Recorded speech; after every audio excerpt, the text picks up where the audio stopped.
హైదరాబాద్ నగర తాగునీటి అవసరాల కోసం నాగార్జున సాగర్ నుంచి నీరు తీసుకురావడం కోసం గతంలో చేసినటువంటి టెండర్ పనులు దక్కించుకున్నటువంటి మెగా కృష్ణారెడ్డి గారు గతంలో ఉన్నటువంటి టెండర్ని ఎస్కలేట్ చేయడంలో యాక్టివ్ పాత్ర పోషించాడు.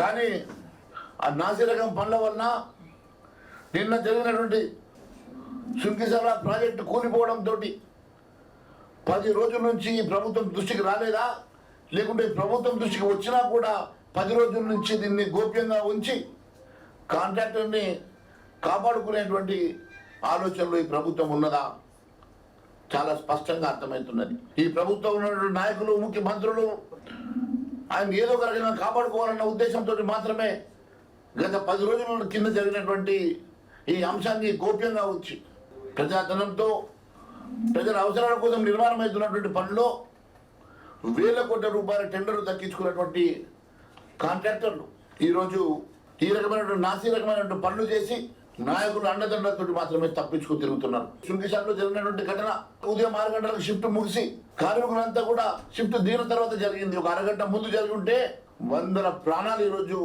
కోల్పోయి ఉండేవారు. 100 మంది కార్మికులు ఈరోజు జల సమాధి అయిపోయేవారు.